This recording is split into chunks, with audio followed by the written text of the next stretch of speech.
Hello and welcome back to another episode of the Highland League podcast. I'm Sean McAngus, your host, and in this episode we're speaking to former Turriff United player Stuart Cumming. In this episode he talks about earning a move to the English Premiership, tales about playing against well-known players over the years, moving back up north to Elgin City, his first impressions of the Highland League, and much more. First of all, Stuart, what's kind of your earliest memories of playing football, would you say? Good academy team I had. Mintlaw Academy we was at. We had the likes of, I was the youngest in my year. When I was in second year, I obviously played school football the first year, but in second year we had a heap of decent players kind of coming in. So, and I was eligible to play. Yeah. First year, like kind of team, and it was like Scotty Fraser, Ryan Christie, boys like Mark Cowie. So it's a decent team. We've done well. If I mind right, we won a Scottish Cup or some sort. It was a decent team we had. So, I mean, straight away we was a decent team kind of thing. Yeah, so in terms of, were you always hoping to pursue football? You know, did you see it as a potential? Definitely, absolutely, for day one. I mean, we just finished a couple of Zoom calls with my eldest son, Reese. He's 14, second year, and it's Zoom calls now, for their parents' evenings, which is weird, like, but it's and like some of the stuff, he's actually a clever lad, but he lack of concentration and stuff like that, and I can see it in me. But like, I just did not give a monkeys about school, to be quite honest. You know, I wish I'd stuck in. I wished I'd academically tried a bit harder, but I didn't. But I was just solely focused in football, basically. Which a lot, I think it was probably more common. Yeah. When I was a younger lad, like, but I was just totally geared up, and that was just, it's the only thing I wanted to do, kind of thing. Yeah. So how did the opportunity come about to go down south to Blackburn? Well, it started with academy, really. It was first year, second year. I was at Aberdeen. I don't know if you know too much about it, but back in that times, I was in a team where it was Ricky Foster, Xander Diamond kind of era, and it was like there was a few selected lads had S forms. Obviously, most of the other boys was on D forms, and I was in a D form at that point. So I was obviously just wanting to die to get a S form so I could play for Aberdeen. Obviously, your dream is to play for Aberdeen, and then for there, it was Scottish schoolboys. It's like, obviously, you've got your districts. And then I was trials for it's the Victory Shield. It was on Sky Sports, where you played, was it England, Wales, Ireland, Northern Ireland? Would I be right in saying that? It was basically for there, for the first game. That's when, obviously, a barrel load of opportunity seems to come your way if you play well. It's obviously like, instead of scouts coming to come and watch a game, they're there watching it on TV. So you've got a great opportunity. And it went for me dying to get an S form, to coming back for that first game. Aberdeen offering me an S form. And me actually thinking, no, I'll maybe just hold on a wee minute. Because obviously I knew that, I think if you use an S form, you're slightly more tied. It would be a wee bit harder. Not that I was an agent at that point, but obviously, with the boys speaking, again, it was harder to get out that contract if you'd signed an S form. I'm sure it was, but Dad just quote me on that. But so I obviously says, I'll just head off a wee minute, and then the opportunities kind of came thick and fast after that, quite honestly. So I was extremely lucky, I suppose you'd say. There are other clubs kind of interested in you as well as Blackburn Rovers? Yes, well, just me and my dad. It was kind of dealing with it. So it was, if you can imagine this little wee chuchter for Mintlaw, getting this phone calls. Well, I actually had a trial with Rangers. I think that was before. I went down to the Victory Shield. I got an opportunity to get a trial with Rangers, and I went down with my granddad, my dad, and got a tour of Ibrox, and I mean, I hate to say it, but as an Aberdeen fan, but I was kind of in awe a wee bit. It was some place. It's the only time I've actually ever been there. And then, as I said, the Victory Shield kind of thing came along, and I had Blackburn and Everton, Arsenal on the phone. I was a few others, but I'd be lying if I said. So I'd kind of agreed to go down to Blackburn first, because they was kind of first. Yeah. So how did you feel being like so young and having, clubs that interest in you? Was it quite daunting to... Looking back at it, no, it should have been. It should have been, I think. But if you're just you're just young and you think you're a boy, and it's just, as I said, it was just my main kind of thing in life, I suppose, is to, it's all right, I didn't need to stick into school and want to play football kind of thing, but thank Christ it kind of half worked, but I wish it worked a wee bit better, so I wouldn't be out in the cold and wet at this age. But no, as I said, it was great. Just kind of, my dad likes his football, but he was never like he was pretty laid back. It was pretty new to him as well. So in terms of like what was the process like in terms of getting signed up? Well, it was initially a trial. Like I said, the Scottish schoolboy team I was in, it was Ian Black, Charlie Adam, Stevie Watt, a few boys, but ended up being me and Ian Black got asked to go down to Blackburn at the same time. So I was kind of the one lad I knew. So it's like, they phoned my parents up basically in the start of the week saying, we've got a trial game on the Saturday. Would you and Stuart like to come down? And so they basically booked a flight to Manchester, and we got shown, it was a Friday, we got shown around Ewood Park in Blackburn's training complex, which was at that time, that was like the main, like the best, like I think it was sure to say it was 6 million at the time. And basically, I'll be quite honest with you, as soon as I seen that place, I'm thinking, this is a place for me. Like it was just unbelievable. So we had our trial game, got put up in a hotel, some fancy hotel, and I mind a wee story. My dad's went for a dinner, so me and my dad ordered, I can't remember what it was, to be quite honest with you, but it was one of them came when they come in the fancy like steel bowl over the top of your plate. The boy removes it, and Dad's like kind of looks at him and say, "Is that it?" Like, get.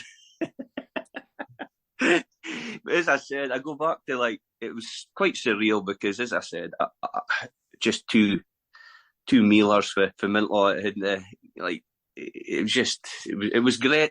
I honestly remember it like yesterday. But we stayed there on the Friday, and then it was Man U we ended up playing. So straight away I'm thinking, gee whiz, straight into the deep end here. And it was at a Cliff, Man U's old training ground. I'm sure it's a Cliff. Is that right? Yeah, I think so. I think it is. I'm sure it's a Cliff. But anyway, so as I said, it was fine a new Blackie, which was a relief kind of thing, because as I said, I knew no one. And I'll be quite honest, I'm pretty sure they didn't understand a word I said for a start. I had to start talking. No eyes and nays and came for likes. And so I played that game, played pretty well. Well, I did play pretty well, which I was glad of. But basically, straight after the game, I pulled aside and got offered a 4-year contract, which was, I was just kind of looking at my dad as what it says, that's real, like.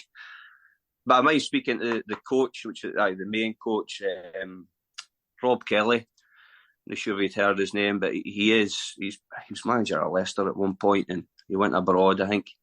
But cracking lad, cracking manager, very knowledgeable. But I mean, I'm saying he thought I'd played well, but he wasn't too sure. He wasn't too sure if I was better than what they'd had at that point. Until I'd went through about 2 or 3 boys late on in the game. That was kind of part of my game. I liked a challenge, and then that's when he said, as soon as I seen that, I knew you had a bit about you. So basically, that's what convinced him. So for there, that was it. Basically, that was me signed. Couldn't believe it. So how? Do you remember how much you were on, or? first? Well, it was 1 year YTS, 2 year pro, and then I optioned a fourth year basically. Yeah. And what a year YTS wasn't that great. I think it was about £120 a week or something, and then that jumped up to like 500, and then it jumped up to near 900, but which is a good money for a 17, 18-year-old basically. And your fourth year was even more. It was into thousands. You know what I mean? So it was, as I said, and I'll be quite honest with you, I was boys on a hell of a lot more than that, because, as I said, it was just me and my dad. There was boys had agents when they were 10, 11, 12. So it wasn't until I maybe should, in hindsight, I should have maybe got myself an agent before that contract. But then I got an agent basically 6 months into it, a couple of months into it. You can't like it is, if you start signing for clubs, you've got boys phoning you up, I'd like to be your agent. And it's a lad called Jim MacArthur. He had David Robertson, I ken that, and he had Marino Keith, knew Marino through that kind of thing, but they obviously know their stuff, do they? They're still little wee vultures, like. So in terms of how did you find settling down in Blackburn? How did you find that? Oh, it was honestly, man, that was just an absolute shambles for a start. I mean, lads that had signed, you've got boys for, I was like, so me for Aberdeen, and I was two boys for Glasgow, a couple of boys for Edinburgh. But other than that, it was basically mostly English lads, Scouse, Cockney, and you had French, German, Belgium. I was some African. I mean, it was honestly, it was like, for me to go for Mintlaw into a team like that, I was totally taken aback, really, to be quite honest with you. And I had missed a couple of times I got invited down to, I suppose would you say, team bonding, kind of like get to kind of lads. And I was on holiday with my mum and dad at one point, and then I missed. So really, boys knew each other before I got doing, which made it tougher for me, really. So it took me a wee minute to get into, hey, decent lads, like, but I was a wee bit, basically homesick. Kind of, I was homesick. The first 3 months was basically a write-off, to be quite honest with you. And I mind being on the phone. That was probably one of his first jobs. Was I phoned Jim MacArthur and asked him to get my back to Aberdeen. So he'd kind of sorted that out. And then my mum and dad and basically my wife now, Lisa, I've been with her since first year, second year. So obviously that probably led to a bit of homesick as well. And they basically convinced me to stay. Thank God. So I don't think Jim was too happy, because he'd sorted the deal out again, and then I'm like, nah, it's all right, I'm set. So he wasn't too happy. But first 3 months, it was tough. But then I did settle in. And yeah, so who were the type of players that you played with? At Blackburn. Yeah, Blackburn. It was, you wouldn't really, well, as I said, Ian Black, it had Paul Gallagher, he played for Preston. I think he's maybe an assistant coach now at Preston. John Walters, he played for Stoke. Jane McEvely, just boys like that. It's just probably the Godson did go on to have a career of some sort, because every one of them were quality players. I didn't think there was a bad bunch of Blackburn at the time. Was the youth team was Blackburn and Arsenal. It always seemed to be them. It was in the youth cup final or doing well in the Premier under 9. It was under 17s Premier League and under 19s at that time. Then reserves, then first team. They seemed to be able to attract, and they were spending money, big money. It was Jack Walker. It was the chairman at the time. They were spending a lot of money. As I said, the quality was there. Alex Bruce, Steve Bruce's son, he was there. They seem to get a lot of like boys from Man U, kind of maybe they wouldn't make a grade at Man U. But as I said, it was a massive eye opener for me, and the quality. It took me a wee minute to get used to because this boys have been brought up, and they'd be probably like some of that boys was at Man U for under 6s, 7s, 8s. So they'd been coached properly for day one. Do you have any kind of standout funny stories from your time at Blackburn. There's a few stories, like there used to be a couple of stories. I couldn't maybe tell them on here, like, but I'll try and keep it clean.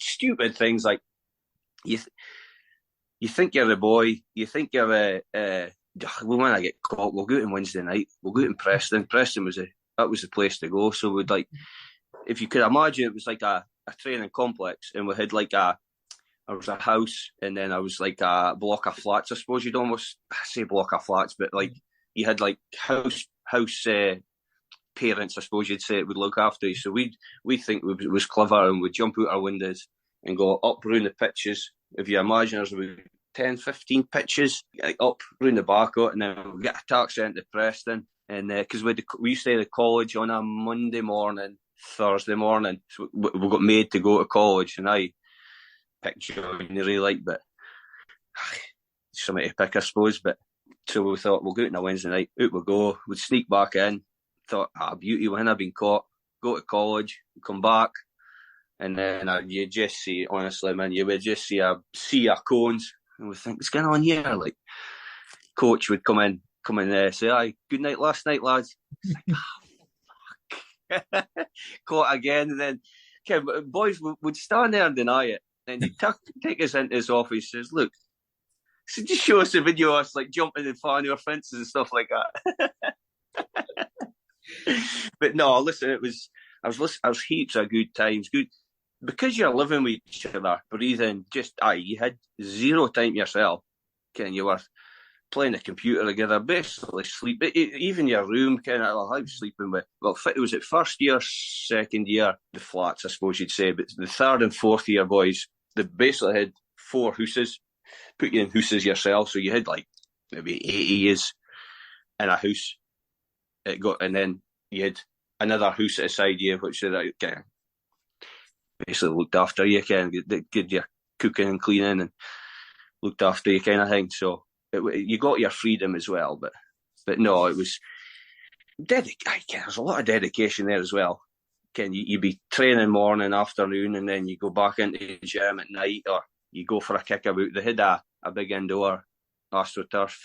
I think it was one of the first things as well, and so you had plenty to do. So how did you find that in terms of being full time? How did you find adjusting to that? Well, it was tough going. Like, I mean, the first 3 months are right off, and then you trying to get your body used to it. The first pre-season, I would, no shame to admit it, I was probably one of the unfittest. 2 or 3 years at the bottom, I couldn't cope. I thought, oh my God, am I going to do here? But it just took time to get in.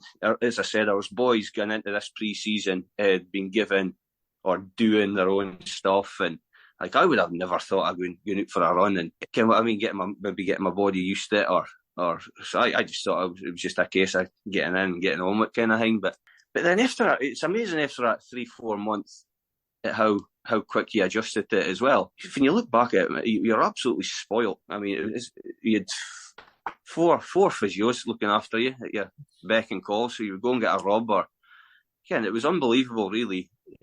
How, and it's probably worse. Even better nowadays. But it was kind of, I suppose you say, high tech at the time, like, but they were up to date and they looked after you, like, but no, it was good. Well, it didn't take us long to. We won the under-19s Premier League in our first season, which was great. And we got into the Youth Cup final it was a semi-final against Tottenham at White Hart Lane. But I was benched at that point, like, so I was sulking. What were you like as a sulk? Were you a pretty bad sulk? Sulk, yeah. Were you bad at sulking? I hated being sulk. I'd sulk now if I was sitting on the bench. I just hated being on the bench. But I think if I was a manager and I seen one of my players being happy to be on a bench, then it's time to start worrying, is it? So in terms of that season, you were saying winning the Champions League, is there any kind of particular games or maybe players you faced that you kind of remember? Man, you They had a good few. Madge Tim at the time, Kieran Richardson, Darren Fletcher was there. He would play. Sometimes obviously would if you're doing well, you go up to play with the 19s. If you were the 17s, so a couple of times that would happen. And then, like I said, Darren Fletcher would play in. I mean, there was numerous. I mind my first game against Middlesbrough. I get why this springs to my head, but I was a right back at the time, and it was Stuart Downing I was playing against. Unbelievable. He just ripped my new arse and that was a big learning curve for me. But at the time, he was some player, but you would never think he'd go on to do what he did. A cracking career. Mm. I mind playing Leeds. I think that was the FA Youth Cup at Ellen Road, and Aaron Lennon was playing, just an absolute lightning bolt.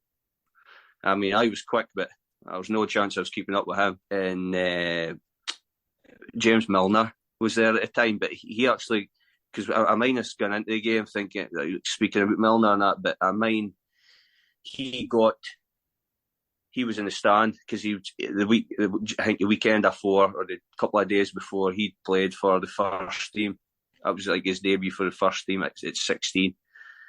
So he wasn't playing, but I thank Christ. Looking back and seeing, those sort of players who've went on, you used to see them on match a day and some of them still playing. How does that make you feel? Absolutely fine, because I was nowhere near their level. I mean, I was big enough I knew I was a decent player, but I think looking back, I could have done more. Just dedication, maybe no dedication. I suppose dedication-wise, just doing that wee bit extra in the morning or wee bit extra at night, and because you think, yeah, I'm fit enough, but you should. I do think that's one thing. It does that's a difference, basically. The boys that's willing to maybe come home at night and do a few stretches or just do that wee bit extra. Any boys that I've had the experience, I know, and they've went on to have a decent career, they had it. They had that kind of attitude. Yeah, and also doing it when you can't be arsed, and you're like... Exactly. Yeah.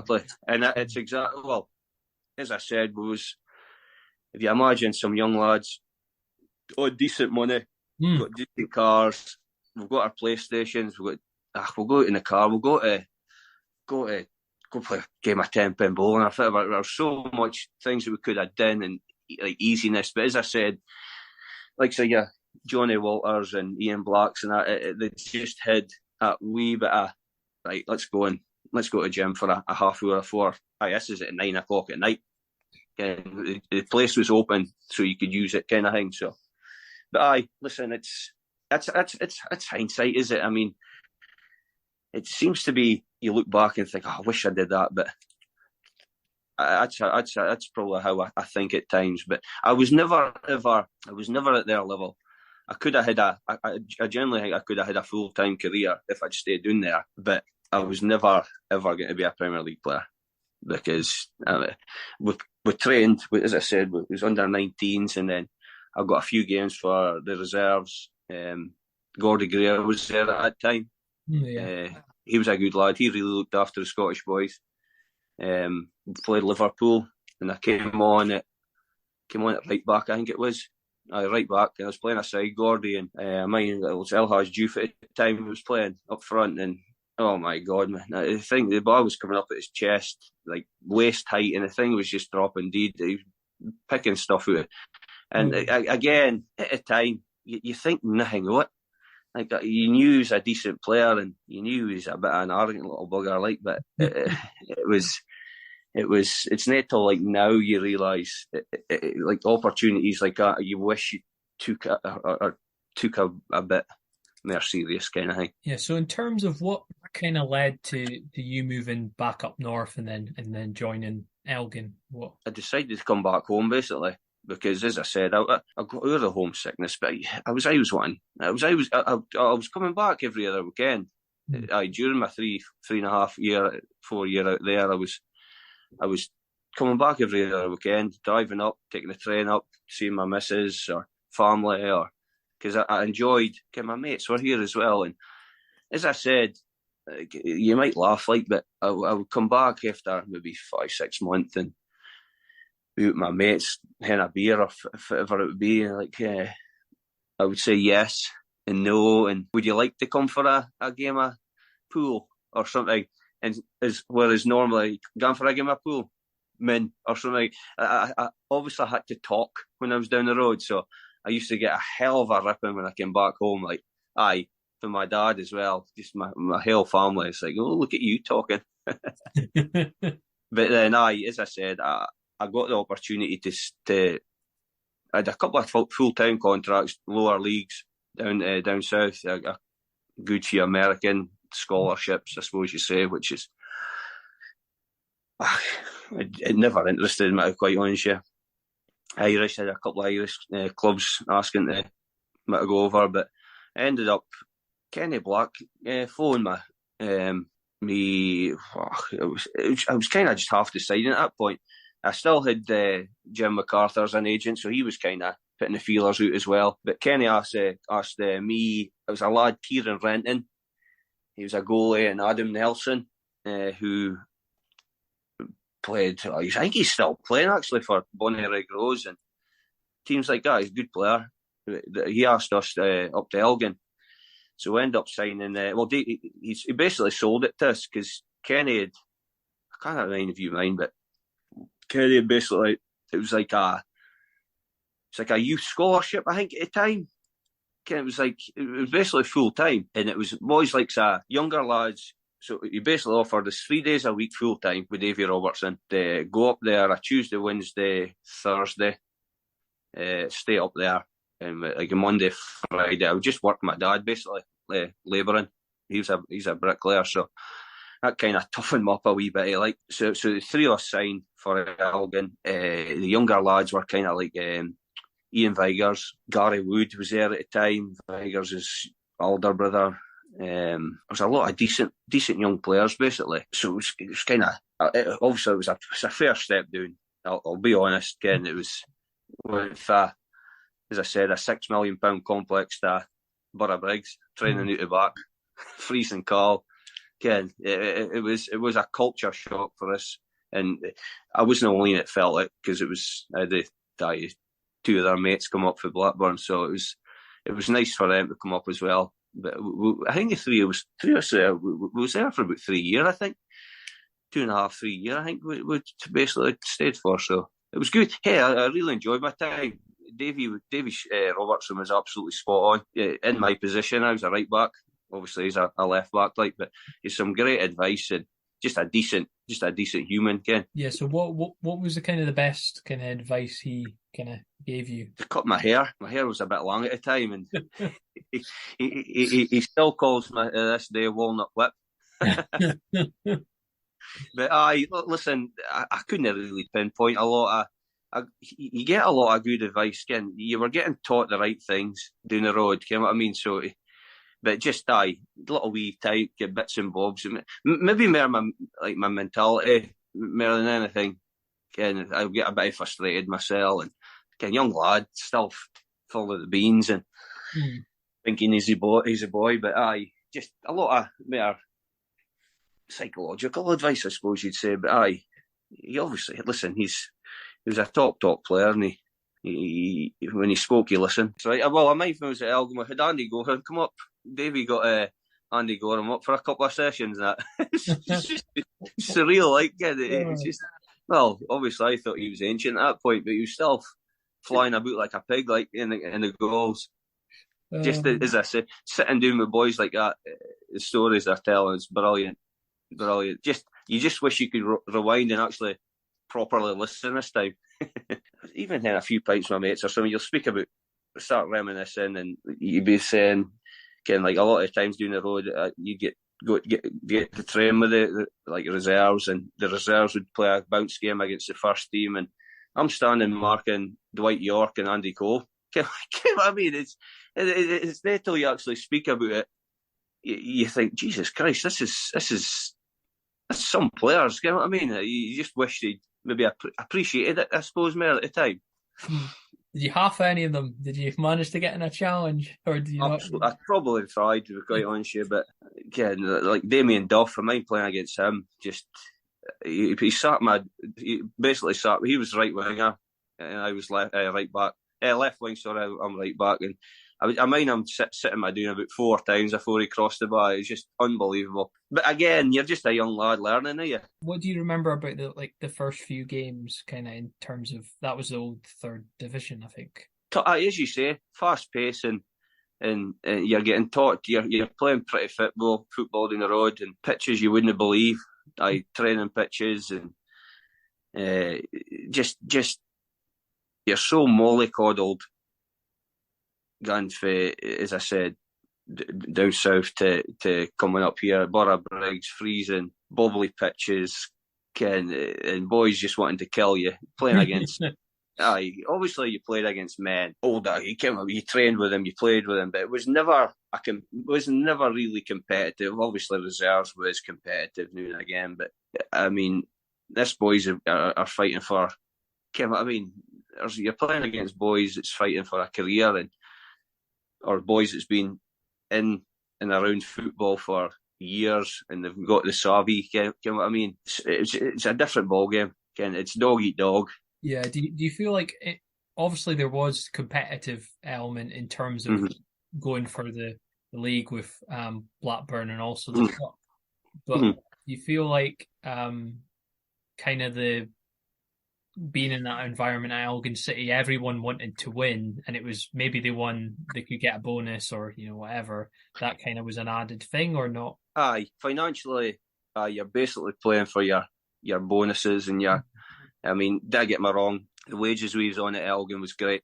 I mean, at the time we got offered really good money, but it was you quickly realise that boys are playing for the livelihoods basically. It is your livelihood. I mean, football basically was for me leaving Blackburn was I ended up as I said, working with my dad, Buckie, and I thought, bugger that, I fancy that.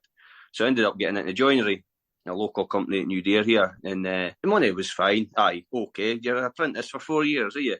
But I basically, for the day I started joinery to almost the day I broke my leg, which I was fit. It was a 34, 35, 30. That was my income. I used it to pay my mortgage, basically, again, or whatever I used to pay it.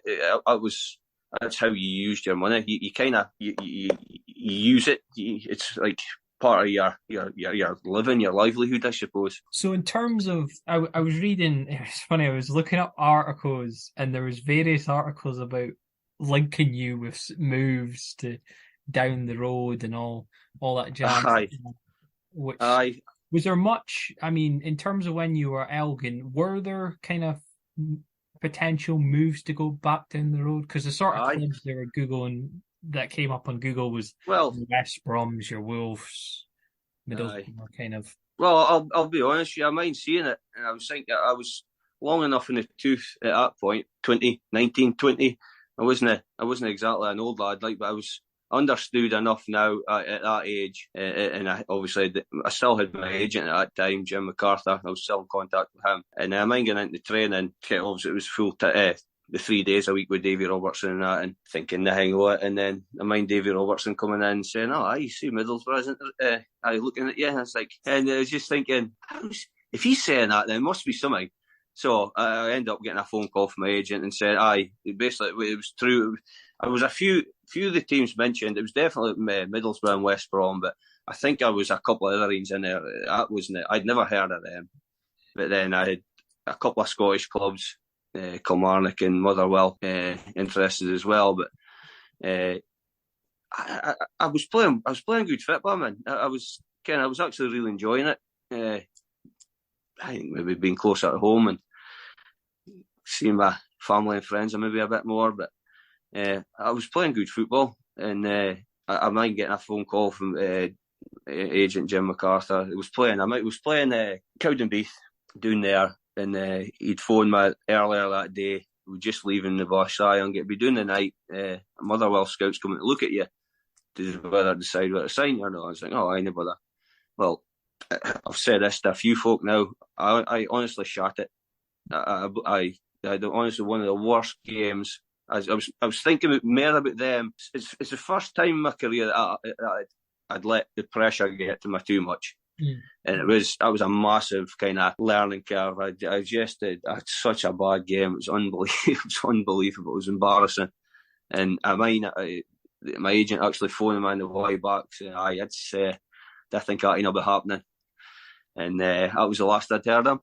Do you wish he maybe didn't tell you and you would have just... I suppose maybe if I just went out and played my game. But I'm a big believer in fate, to be quite honest with you. And, yeah. I mean, I reckon. I would have signed, but I was happy to be back home. That's maybe why I was playing well, was because I was back up, as I said, my missus and family, friends. But ifs, buts, maybes, eh? Yeah. So in terms of after that, was there ever other opportunities, or was it kind of just leave it and you were settled up here and kind of enjoying playing and family and stuff? I think I was I think I almost had it in my head that was me. I mean, all right, I'll if I can play well and get a career, like a decent enough career at the game, I'd be happy. But I'll be honest, I was settling doing a wee bit at that time. I had Reese, my eldest son, when I was 24. So, again, as I said, I was pretty settled up here, and I was, when I was at Montrose, I went, but I went for Elgin, Montrose. I was an Irish club wanting to sign me, and I was going to be travelling twice a week, basically, 3 times a week, train twice a week, and then go for the game. But it never good money. It's probably slightly more than I was on, but I think it was never enticing enough for me to look into it too much. What club was that in Ireland? I think it was Glentoran. I was just through contacts. The Irish lads that I used to play with. Yeah. They got in contact with me because they were playing over there, kind of thing. So I got on well with a good few Irish. I still speak to them yet. The Irish boys, they were good lads, as you could quite well imagine. Yeah, I can. Mind that night shoot that was going on about, and we'll get caught. Yeah, they were involved. Pretty much them. It was kind of kicking it off like that. So in terms of, you said you went on to sign for Montrose. Aye. How did that move? That was through Kenny again. Davy got his sack. Davy Robertson got his sack, and then Kenny took. He went and, I wouldn't say he took over Montrose, but he had a bit to do with it. And Brian Irvin came in. Yeah. It was pretty weird actually, because Kenny had actually asked me to sign for Montrose at that time, and I went for a meeting in Aberdeen with Brian Irvin, and I'm like, hey, listen, Aberdeen legend, you can't really say a bad word about him, but he kind of came in and he had an approach that I hadn't seen before, and he was just kind of basically, half your wages, and he was trying to basically split up your wages and your like travel money or whatever it was. Bear in mind, I'm an hour and a half away from Elgin, so I was going up there 3 times a week, which is it is a commitment as well. So it didn't really work, and we just never got. He had 2 or 3 games before the end of the season after David got sacked, and I just didn't. I wouldn't say we didn't see eye to eye, but it was just differences of opinion, I suppose you'd say. But I totally respected him for how he was trying to go about his business as well. I think he maybe got his budget slashed as well, which maybe didn't help him. But so, as I said, I had that meeting, and then I came out the meeting, and I got my missus to pick me up. But on the way to go and meet her, I bumped into Kenny Black. It was weird. And he was like, where are you been? I was like, just a meeting with Brian Irvin. He said, never mind about him, you coming to Montrose? So a week or 2 after, with agreed terms, and I was doing Montrose for 2-3 years, I think it was. So that was good. How was that? Good. Really enjoyed it. God, there's a good few boys there. Darrell Kelly, he was a younger lad. He's now at where's he at now? Formartine. I think so, yeah. Jamie Buckie, he was there. Chris Hegarty, a lot of decent players to be quite honest, yeah. But it was good. Really enjoyed it. Montrose, good club. Elgin's it was a great. I really enjoyed Elgin. Good clubs to go at, but Montrose it just seemed like a bigger kind of a setup at that time. If I was the manager again, well, Davy Robertson came in, then he left, and then it was Eddie. No, was it Eddie Walecki first? Eddie Walecki. I think he's now I can't mind. It was definitely. I think it was Davy Robertson first. Anyway, and then I had Jim Weir. Jim Weir was the last manager I had. Jim Weir, and just me and Jim didn't see eye to eye. He was a bit of bum, to quite honest with you, but I think the nail in the coffin was they used to like to join in at training. Yeah. Montrose had the 3G pitch at that point in time, and I think it ended up me and him in a wee Barney, basically, because I went through him in training, but he didn't like it. I was maybe just getting my frustrations out a wee bit, but listen, he wasn't very approachable, I suppose you'd say, and he was tough on the younger lads, maybe a bit too tough in my eyes. But it's one thing I've learned in Fitba, you didn't get on with everyone. But I did really enjoy my time at Montrose. But I was in Aberdeen at that point. I had a flat in Aberdeen, so I was only fit 40 minutes to Montrose. Yeah. And then I ended up buying a house at New Deer here, so it ended up me being a good hour and 45 minutes pretty much. But that's what kind of basically led me to try and get closer to him again. Yeah, so you ended up going to Buckie. Aye, so how did that come about? What was the first time I went to Highland League? I got back to Highland League. It was I was at Montrose. I think it was my last season. We was in the Scottish Cup and we were playing. We got drawn against Vale at home. Vale away, sorry. Yeah. So that was kind of. I'll be honest, that was the first kind of Highland League Fitba I'd played. I suppose, Scottish Cup for Montrose, but it was against a Highland League team. I give it like you're a bit naive, thinking, we're the boys, as I said, with a good team. But Vale at the time had Mike McKenzie, Molby, Scotty Fraser, a cracking team when you look at it. But my mind being up 2-0, and honestly, when we was cruising, absolutely cruising, and we lost the game 3-2. I was supposed to have a night out with my mates and forever it was. I never went. I was just absolutely gutted.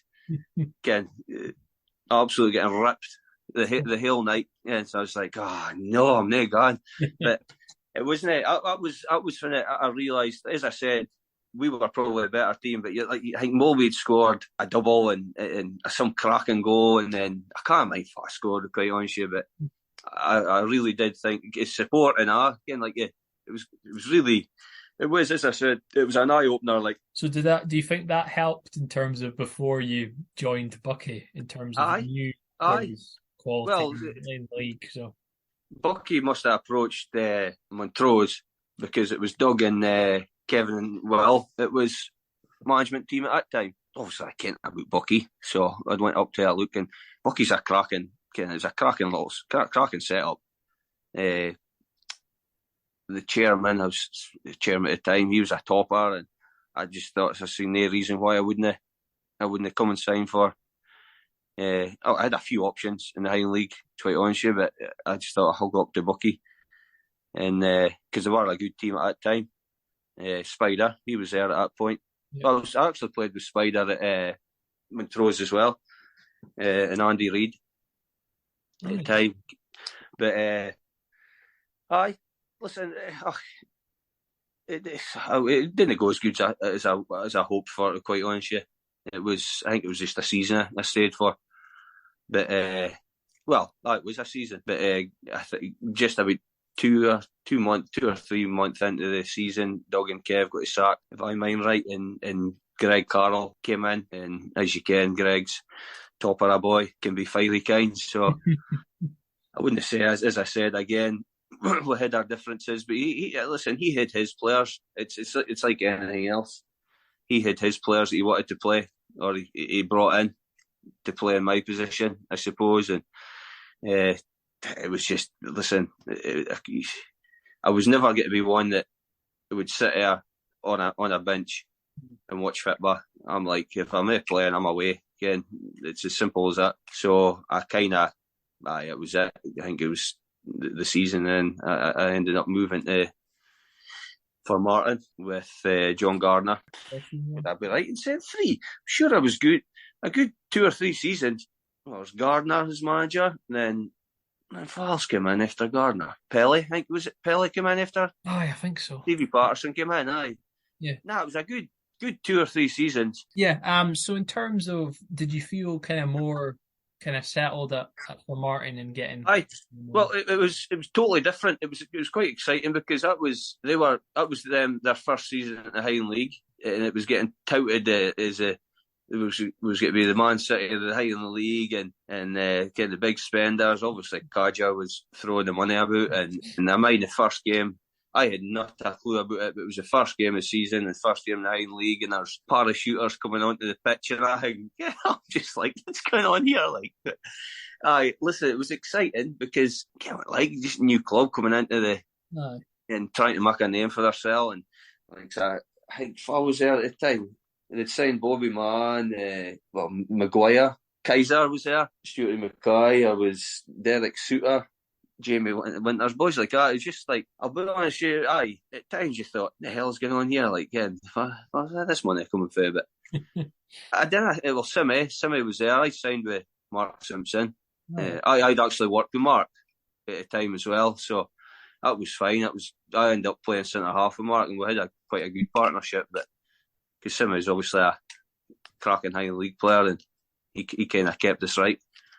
And but listen, it was good experience, but it just never worked. Try to get as I said, you learn for the different experiences you have, but kind of be throwing boys in, paying them stupid money, and expecting them to come for the SPL to Formartine and get their all. I think it's maybe a bit naive, is it? Do you think that's been a problem with them over the course of over the seasons? I think so, but I think it's not so bad the past 3, 4, 5, maybe 4 or 5 seasons, because they're bringing names in, but it's quality they're bringing in as well, and proven Highland League players is what you're looking for, is it, basically? But they just didn't go down that route.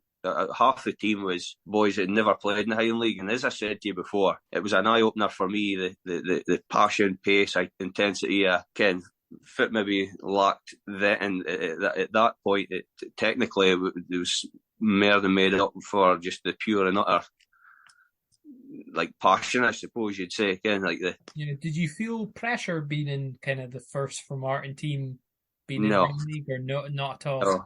No, I was still kind of. If you think I'm coming for, I've had a fall for grace, Blackburn, Elgin, Montrose, Buckie, Formartine. So I'm basically going doing the whole time. So you're used to playing. You're used to playing for under pressure. I mean, come back to that Victory Shield. I was 15-year-old playing in front of Sky Sports. It's 4 games I think we had live in Sky. It was unbelievable.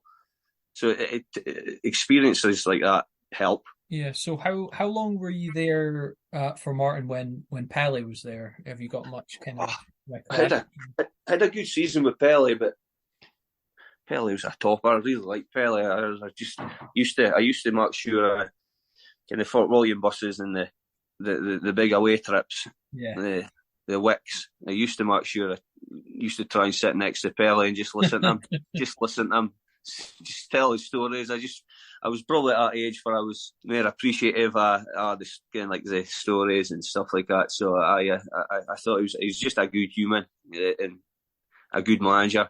But I mean, I ended up leaving Formartine. I asked to be released basically because my wife, we'd had our second kid, Cole, and it was just tough going again. She was finding it tough at home. I was away gallivanting. I suppose you could imagine that they're doing hard work when we're out having a bit of fun playing Fitba, and so I ended up tucking, sitting down with Pelly. And as I said, Pelly couldn't have. He actually advised me. He says, "Listen, I think the best thing you can do is take 6 months off a game, take for Christmas to pre-season off, come back here and basically get going again, kind of thing." So that's what I did. And I'll be honest with you, I wasn't playing good Fitba because my mind was in different places.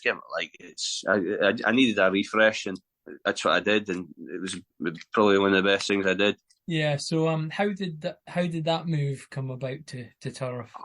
I'll be quite honest with you, most of my family, my mum's side, are from Turriff. So if I always had ties, I actually started Turriff under 11s or something. I actually went for Turriff under 11s to, it was the Aberdeen Lads Club. So if I always had ties with Turriff, and like I knew Eddie Morrison, him and my dad, my parents knew each other, and you just knew people. You just knew people around the ground and around the place, and I just felt it was almost like at ease, I suppose you'd say. It was Simmy at the time, because as I said, I was working with Simmy, and him and Baxter was manager, and kept it like it was a daily conversation. "Fan, you signing?" "I'm not signing for you." Kind of thing. "No way." All right, okay.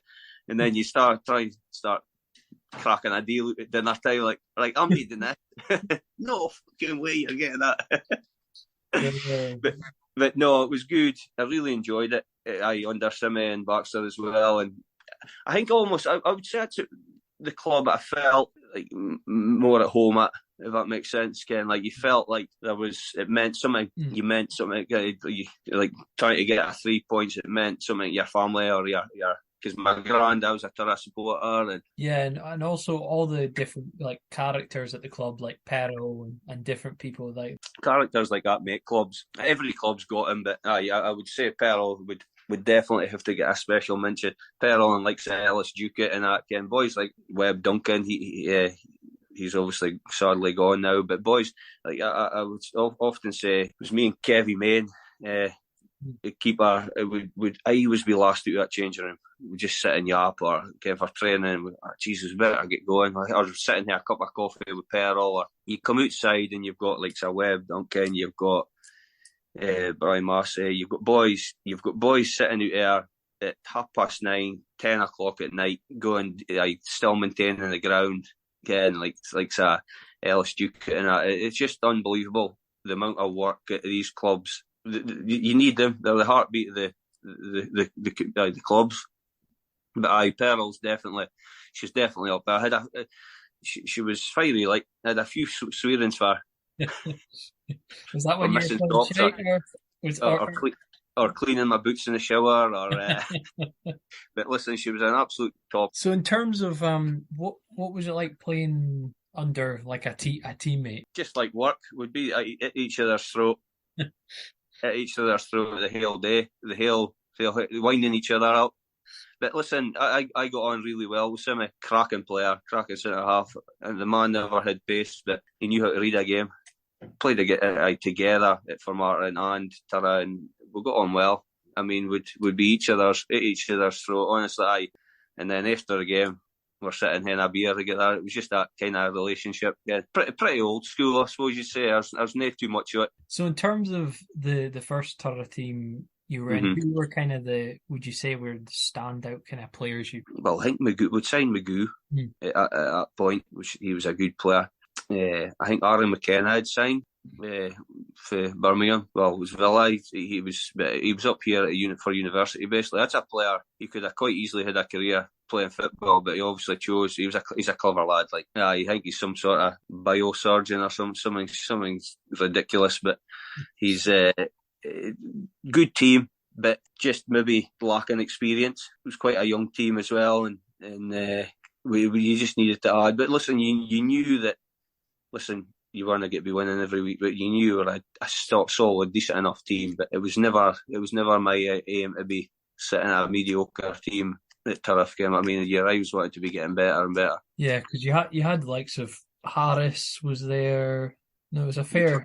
You'd probably have to name a few because, as I said, I don't think Andy McCaskill and that was there at that point. I think Paul Young had just came after the first season. As I said, good bunch of lads, good bunch of players. but you just needed to add that wee bit more quality kind of thing. How did you find it when you had Darren Mackey getting signed? Batted an eyelid because I'd seen it every other week at Formartine, but I knew it was something to do with Alfie Sheen, him getting a job kind of there. But I'll be honest with you, I never really looked into it too much. Well, when I was at Aberdeen, I had work experience, and my work experience it was at school. I had work experience at Aberdeen Football Club, and Mackie was just breaking into first team at that point. I was only there for 2 weeks, but it's funny because he'd might me for then to. It was weird. I was like, Jesus Christ, how do you mind that? I could hardly mind him. But good lad. But it just he knew he was struggling with injuries, and he knew himself. He'd be the first to say he never did much at Turriff when he was on his game. Or 2 or 3 games, I must admit. When he was on his game, he was quality. Like you could see why he played for Aberdeen and had a decent career, full-time career at Aberdeen. Yeah, the other player that kind of stand out for me was McAngus, because that was when because I remember he was getting linked with a move to, I think there was talk of him going to Formartine, and there was a couple other clubs, and then he ended up going I still say, yeah, I was Sandy McCaskill's the one lad I played with at Highland League level. It should have been playing higher by full time. In my eyes, in my opinion, because I played as a player a lot of really good players, and he's definitely had the attributes, same attitude, same just quality. He's a quality player. But when if it was after Simi, it was Ross Jack. Yeah. Took over. It was basically Ross turned me into.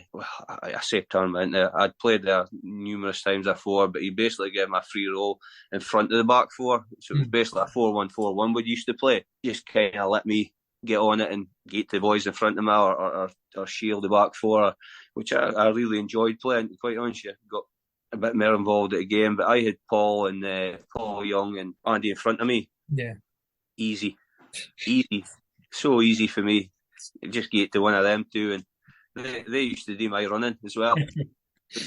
I used to just talk to them, and obviously I was a bit more experienced at that point, so I used to use my experience to help me. They made my life so much easier.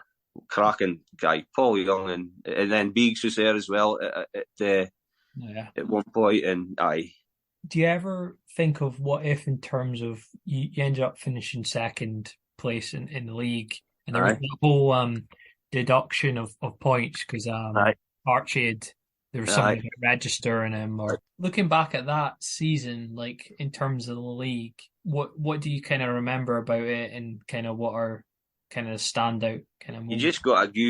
You got a good feeling for the start of the season. I mean, love him or hate him, I can. Ross Jack rubs a lot of folk up the wrong way. But I must admit, I got on well with Ross and Bobby, his assistant scouts. Toppers of lads.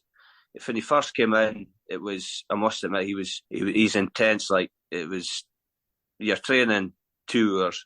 You do not train. And sometimes maybe some of their managers would be like, it's a bit weak tonight. Is it a sharp hour and go?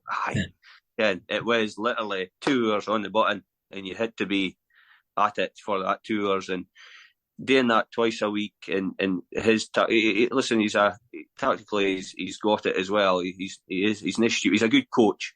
I think he's probably a better coach than he is a manager, but he was good. He was really good for us, and he got us fit.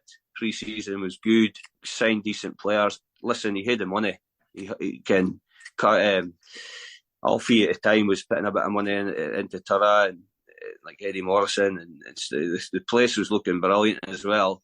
I mean, the start of this, how they've went about it after coming into Highland League, to me, they've spent their money in the ground first, which, when you look at from no disrespect to North Lodge, you compare that to Turriff, to me it's night and day. I think Turriff's probably one of the best grounds in Highland League, and they keep adding to it as well. That's a good thing. But you just got that feeling. That you're onto something here, and everyone else just seemed to click. I mean, it was a good mix of experience and young, decent players. And it was, as I said, you had Harris, you had McAngus, it was a cracking team. Kevin Main, what a keeper. I mean, I played on at Buckie, but I didn't realise how good he was until he came to Turriff. He was just unbelievable, some of the saves he made. Archie, good team. I think, saying you'll ask any boys that's doing anything in football, it wasn't as a habit. You get into it, we started well and we got into it confident and kept going, and it wasn't fear of anybody, to be quite honest with you. But I genuinely do think if that points hadn't been deducted, that was going to be our league, but not to be. Yeah. So what in terms of like Archie was there was quite like random signings. I thought Archie was a bit of a random signing. What was he like? Just his favourite 2 words were Jim Beam. Okay. Like a whiskey after the game, basically. Stuart, you, me, and Jim Beam. He was a character and a cooler, more composed centre half I don't think I've seen. My God, my heart was in my mouth a few times. Like I used to follow it with him a few times for being too laid back. It's like, Archie, would you fucking waking up, man? And he was horizontal, but such a really good player. Really, him and Calmy Bowden worked well together at centre half. Yeah, because he's one of those players. You have those players in the Highland League that people don't really, recognise how good they were. And they kind of just go over the top because they're not attacking players like everyone. Everyone probably remembers, McCaskill, McGoo. There's like, well, you look at Lezick. That season, Lezick, technically the best player on that team. Polish under 21. I know. And best player, probably the fittest as well, but he just did not grasp the fact that if you hold on that ball too much in the Highland League, you're going to get hit. And he didn't like getting hit, and he got hit. And it used to frustrated me because I knew how good he could be. But maybe that league just wasn't suited to him. I mean, you put him maybe doing a prettier style of Fitba, then he's going to stand out. But to me, he struggled to grasp just the pace and maybe the physicality, I suppose, of the Highland League. That kind of stood out in terms of Turriff was the Aberdeenshire Shield game, which was such a bizarre game. It was at Princess Royal Park. That's right. It just seemed to be end to end.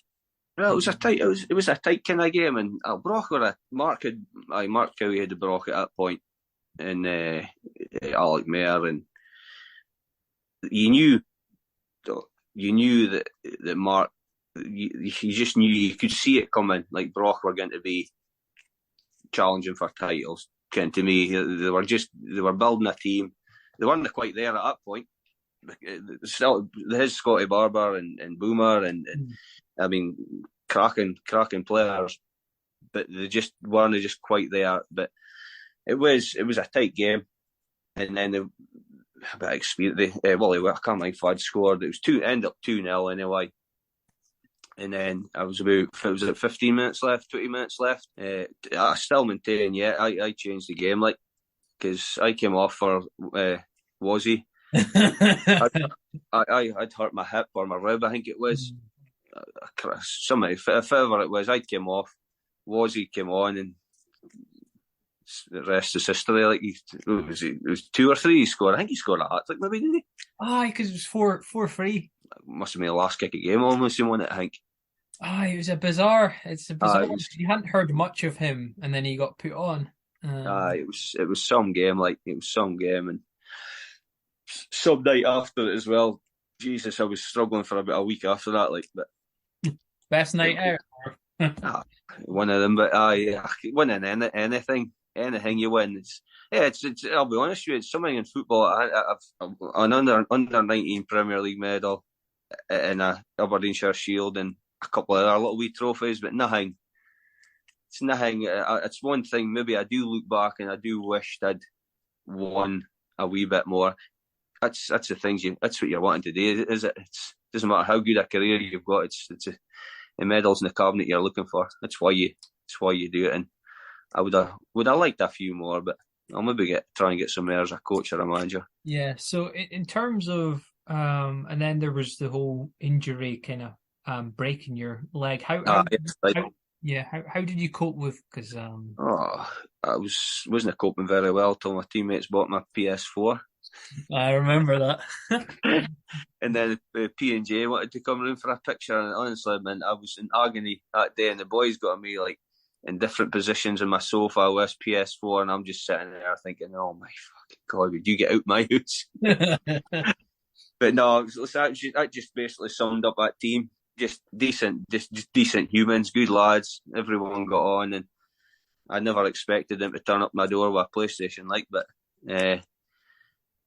as I said, I got on well with most of them, which I was surprised at because I was probably the first thing to be shouting at them on a Saturday. But it was just really nice of them, basically. Yeah, how important is that togetherness in a team?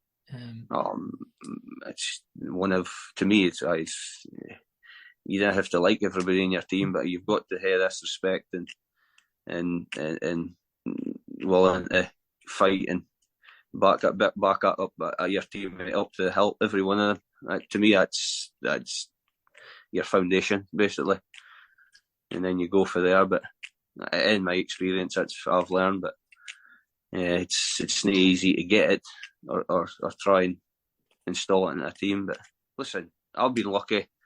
I look at it. I've been lucky to have experienced these clubs, these teams, played against. I would say a lot in international players, and learned so much out of this game. To me, I think it'd be a waste not to be passing it down or using it as a coach or a manager at some point. Yeah. So I was thinking I think I'm basically blessed, lucky to have experience, had a half decent career, I suppose. Yeah. So what sort of kind of advice are you telling kind of younger players? Because it must be hard in terms of you see kids getting picked up by Aberdeen when they're 12 or something. Mm-hmm. It just from my point of view, it seemed bizarre and a lot of pressure, to cope. Yes.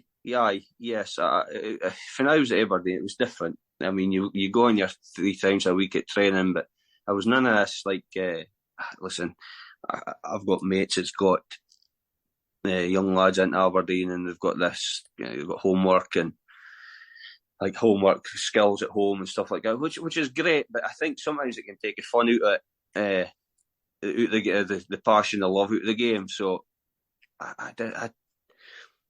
I wouldn't like to question it, quite honestly, because they're obviously, listen, they're the professionals, so I would like to think they know what they're doing. But sometimes I do feel that a lot of the kids seem to get sick into it.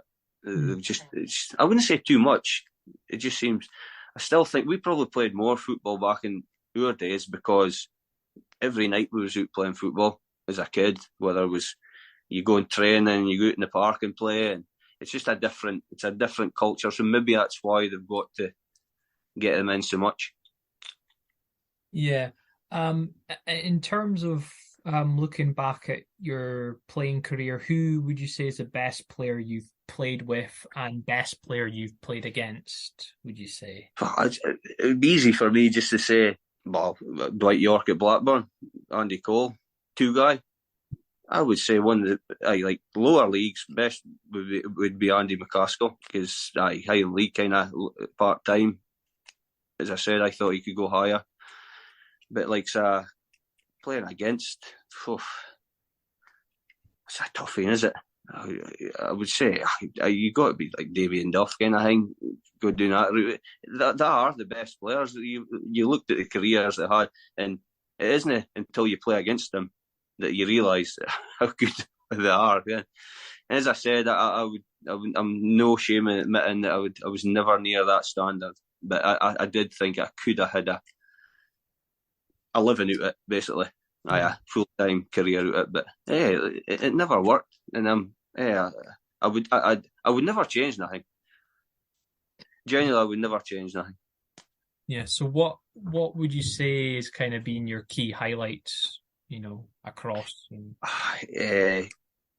Well, for a young age, it would have been at Victory Shield playing in front of the Sky Sports, and that was a great experience. Then winning the Premier League again. I do.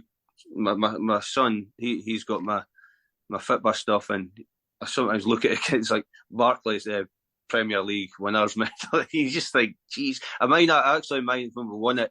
Alex Bruce, obviously his dad, had a good few in the cabinet for Man U, and he says, it's exactly the same. It's exactly the same as my dad's, and I was like, no way. I just mind that. It's such a vivid memory. I just mind it. As you said, that season with Turriff, playing with Turriff's a cracking club. That's my club basically. That's a club. It's difficult when you ask that question. Quite honestly, you can just put you in a spot and ask your highlights. And believe you me, I've got 10 times more lows than I have highlights. But the highlights is that's how you learn, is it? That's how you get better and progress, I suppose, and savour the good moments. Hopefully get coaching, and I got a wee taster with Maud and Ryan Christie there at Boomer, but manager, stroke coach or assistant or something. Thanks for listening to another episode of the Highland podcast. Make sure to leave a review if you enjoy this podcast, and to keep up to date with the podcast, you subscribe on your chosen podcast platform. Hope you can join me next time for another interesting interview.